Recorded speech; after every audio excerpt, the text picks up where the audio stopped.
തമിഴ്നാട്ടിൽ നിന്ന് വരുന്ന ഒരു വാർത്തയിലേക്കാണ് ഇനി. തമിഴ്നാട് തിരുച്ചെന്തൂരിൽ 2 പാപ്പാന്മാരെ ആന ചവിട്ടിക്കൊന്നു. ഒന്നാം പാപ്പാൻ ഉദയൻ, രണ്ടാം പാപ്പാൻ ശിശുപാലൻ എന്നിവരാണ് മരിച്ചത്. ആനയ്ക്ക് ഭക്ഷണം നൽകാൻ എത്തിയപ്പോഴായിരുന്നു ആക്രമണം. മുഹമ്മദ് റഹീസ് ചേരുന്നുണ്ട് ഇപ്പോൾ ചെന്നൈയിൽ നിന്ന് വിവരങ്ങളുമായി. മുഹമ്മദ് റഹീസ്, എന്തൊക്കെയാണ് വിശദാംശങ്ങൾ?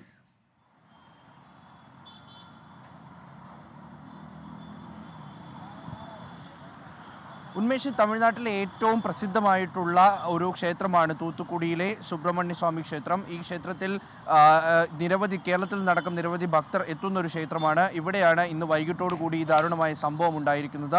ഈ ക്ഷേത്രത്തിലെ ആനയുടെ പ്രധാന പാപ്പാനാണ് ഉദയൻ. ഒപ്പം തന്നെ ബന്ധുവും ആനയെ പരിപാലിക്കുന്ന ആളുമാണ് ശിവപാലൻ. ഈ ഉദയനും ശിവപാലനും കൂടി ചേർന്ന് ഇന്ന് ഉച്ചയ്ക്ക് ശേഷം ആനയ്ക്ക് ഭക്ഷണം നൽകാനായി എത്തുകയായിരുന്നു. ഒരു 3:30യോടുകൂടി ഭക്ഷണം നൽകാനായി ഇവർ എത്തിയതും ആന ഇവരുടെ നേർക്കൊരു അക്രമവാസന കാട്ടി. ഒപ്പം ഇവരെ ഉപദ്രവിക്കാൻ ശ്രമിച്ചു. എന്നിട്ടും ഇവർ അവിടെ നിന്ന് മടങ്ങിപ്പോയില്ല. ആനയ്ക്ക് ഭക്ഷണം കൊടുക്കാൻ വേണ്ടി കുറച്ചു സമയം ഇവർ അവിടെ നിന്നു എന്നാണ് ഇപ്പോൾ ക്ഷേത്ര ഭാരവാഹികൾ നൽകുന്നത്. അങ്ങനെ രണ്ടാമത് ഭക്ഷണം നൽകാൻ വേണ്ടി ഇവർ എത്തുമ്പോഴേക്കും ആന ഇവരെ ഉപദ്രവിച്ചു. രണ്ടുപേരെയും ചവിട്ടിക്കൊല്ലുകയായിരുന്നു. ഇതിൽ ഉദയൻ ശിശുപാലൻ സംഭവ സ്ഥലത്ത് വെച്ച് തന്നെ മരിച്ചു. ഉദയന് അല്പം ജീവൻ ഉണ്ടായിരുന്നു. പക്ഷേ ഈ ആനയുടെ മുന്നിൽ എത്തി ഇയാളെ രക്ഷപ്പെടുത്തി ആശുപത്രിയിലേക്ക് കൊണ്ടുപോകാൻ ഒരു സമയമെടുത്തു.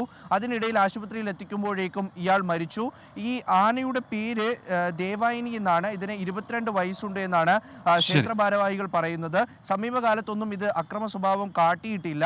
അതുകൊണ്ട് തന്നെ എന്താണ് പെട്ടെന്നുള്ള ഒരു പ്രകോപനം ഉണ്ടായത് എന്നുള്ളതും മനസ്സിലാകുന്നില്ല. എന്തായാലും വിദഗ്ധ ഡോക്ടർമാരുടെ സംഘം എത്തി പരിശോധിക്കുന്നുണ്ട്. ഉന്മേഷ്, മുഹമ്മദ് റഹീസാണ് ചെന്നൈയിൽ നിന്ന് വിശദാംശങ്ങൾ നൽകിയത്.